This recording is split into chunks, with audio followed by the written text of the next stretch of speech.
कारगिल युद्ध जो कि भारतीय जवानों के वीरता का गवाह है, क्योंकि इसमें मौत सामने थी, फिर भी मौत से न डर के भारतीय जवानों ने विजय हासिल किया था। तो इस वीडियो में मैं कारगिल युद्ध की पूरी कहानी बताने वाला हूँ। दोस्तों, कारगिल युद्ध जो था वो दुनिया का एक ऐतिहासिक युद्ध माना जाता है। द्वितीय विश्व युद्ध के बाद लड़ा जाने वाला सबसे भयानक युद्ध था। ये पूरी दुनिया को हिला के रख दिया था। इस युद्ध में भारत के 500 से भी अधिक जवान शहीद हो गए थे और 1300 से भी अधिक जवान घायल हो गए थे। लेकिन इसके बावजूद भारत ने विजय हासिल किया था, क्योंकि भारतीय जवानों का लक्ष्य था विजय हासिल करना। तो इसमें शुरू से लास्ट तक पूरी कहानी आपको बताऊंगा। नमस्कार दोस्तों, आप सभी का स्वागत है क्विक हिंदी पर। मैं हूं अभिनव सिंह। कारगिल युद्ध की कहानी शुरू करूं उससे पहले आपको एक बात जानना बहुत ज़रूरी है। वो दिन था 19 फरवरी 1999, जिसमें उस वक्त के प्रधानमंत्री भारत के अटल बिहारी वाजपेयी थे और पाकिस्तान में नवाज शरीफ की सरकार थी। प्रधानमंत्री अटल बिहारी वाजपेयी पाकिस्तान के लाहौर में बस से यात्रा की थी। कई लोगों के साथ गए थे वो। इसे बस डिप्लोमेसी का नाम दिया जाता है। ये एक शांति यात्रा, शांति समझौता इसमें कई सारा हुआ था कि दोनों एक दूसरे से शांति से रहेंगे, कोई मुद्दा होगा शांति से सुलझाएंगे, क्योंकि दोनों उस वक्त 1998 में परमाणु परीक्षण कर चुके थे और दोनों परमाणु संपन्न कंट्री बन चुके थे। इसीलिए शांति से सब कुछ सुलझाएंगे, ये सब बातें इसमें हुई थी। बस डिप्लोमेसी इसका नाम दिया गया था। लेकिन पाकिस्तान ने पीठ पीछे समझ लो कि धोखा किया था भारत के साथ।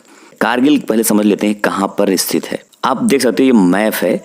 कारगिल एक डिस्ट्रिक्ट है जो कि जम्मू कश्मीर में, उस वक्त जम्मू कश्मीर था पूरा, अब तो अलग हो गया है। ये कारगिल अब आ गया है लद्दाख में। ये है लेह और ये कारगिल, ये दोनों मिल के बनता है लद्दाख। और ये अक्साई चीन, जो कि ये तीनों मिल के समझ लो बनता है लद्दाख। और इधर है कश्मीर और इधर जम्मू इलाके हैं सब। तो आपको समझने के लिए बता रहा हूँ। ये देखो, ये है LOC इसको बोलते हैं, क्योंकि लाइन ऑफ कंट्रोल जो बनाया गया है ये भी भारत का हिस्सा है, लेकिन ये पाकिस्तान के कब्जे में है। और इधर ये अक्साई चीन, जो कि ये भी भारत का हिस्सा है, ये चाइना के कब्जे में है।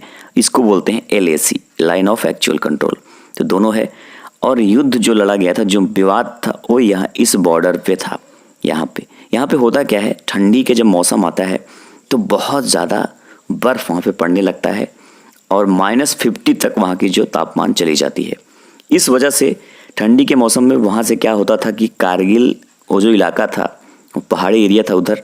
कारगिल तो पूरा बड़ा सा है, लेकिन ये बॉर्डर का इलाका। तो इसमें क्या होता था कि भारतीय सेना ठंडी में वापस आ जाती थी और फिर मई में जाके वो वापस से अपने पोस्ट पर फिर से पहुंच जाती थी। और सेम ऐसा ही पाकिस्तान भी करता था उस इलाके में। तो दोनों के बीच समझौता हुआ था।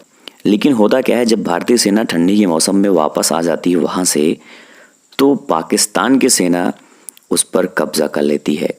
और ये कब्जा फरवरी से ही जारी था। अब अचानक एक दिन में तो कोई कब्जा इतना हो नहीं सकता, काफ़ी कब्जा कर लेते। कई पहाड़ी इलाका मैं आपको दिखाता हूँ। अब ये देख सकते हो, इतने जो पहाड़ी इलाका है ये सब, ये तोलोलिंग पहाड़ी, ये था ऊपर, सब ऊपर समझ लो कि वो लोग आगे कब्जा कर लिए थे। नीचे के साइड भारत का बेस भी था, बहुत कुछ था, रोड भी था इधर। फिर दिन आता है 3 मई 1999, जिस दिन एक चरवाहे ने भारतीय सेना को खबर दी। जब वो वहाँ जाता है तो देखता है कि वहाँ पे पाकिस्तानी सेना हथियार लेके दिख रहे हैं। तो वो आके भारतीय सेना को खबर देता है कि उन इलाकों में पाकिस्तानी सेना का कब्जा हो चुका है। अब देखो, पाकिस्तानियों का प्लान क्या था, ये समझने की ज़रूरत है। अब ये श्रीनगर है और यह है लेह। श्रीनगर से ये जो रोड है, ये रोड दिख रहा है आपको, ये रोड है NH1 इसका नाम है। ये श्रीनगर से लेह तक आता था और लेह पूरे लद्दाख को श्रीनगर से यही रोड जोड़ता था। समझ लो, श्रीनगर से क्या, भारत से यही रोड लद्दाख को पूरे जोड़ता था। यहाँ इस इलाके में जो सियाचिन का इलाका है, इधर सियाचिन ग्लेशियर, सब कुछ इसी से ही कनेक्ट था।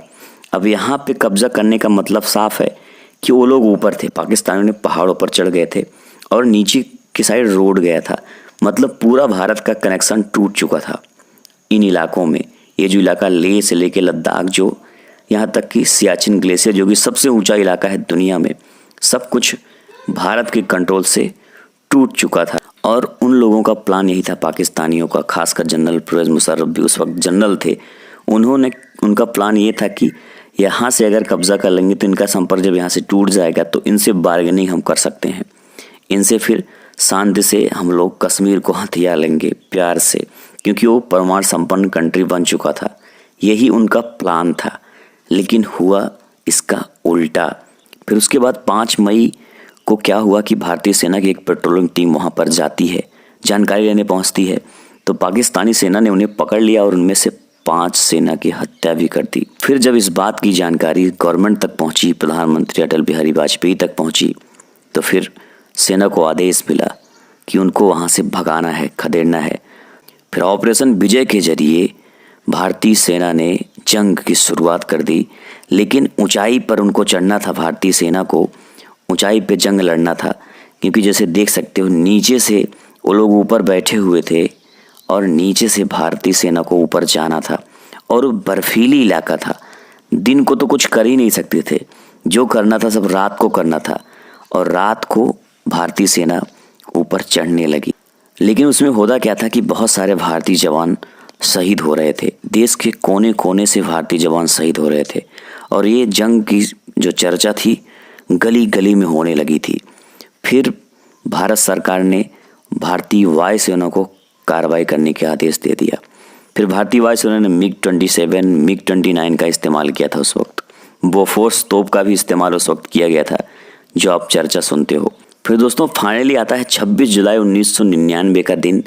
पाकिस्तान द्वारा कब्जाया गया आखिरी जो इलाका था, टाइगर हिल का ही इलाका था वो, उस पर भारतीय सेना ने अपना तिरंगा फहरा दिया। ये 26 जुलाई 1999 का दिन जो था उस वक्त का ही इमेज है ये, जो भारत ने ऊपर जाके तिरंगा फहराया था, और आखिर में उस दिन भारत ने विजय हासिल कर लिया। और फिर अटल बिहारी वाजपेयी ने भी जीत का ऐलान कर दिया पूरी दुनिया के सामने, और तब से आज तक 26 जुलाई 1999 को ही कारगिल विजय दिवस मनाया जाता है।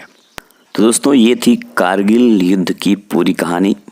कोई और सवाल हो तो कमेंट बॉक्स में पूछ सकते हो। वीडियो अच्छी लगी तो लाइक करना, और जो लोग नए हो चैनल पर, चैनल को सब्सक्राइब करके बेल आइकन जरूर प्रेस करना। और सल्यूट है उन वीर जवानों को जो शहीद हो गए, जिन्होंने मौत को गले लगाया, लेकिन अपने 1 इंच ज़मीन को पाकिस्तानियों के हाथ जाने नहीं दिया।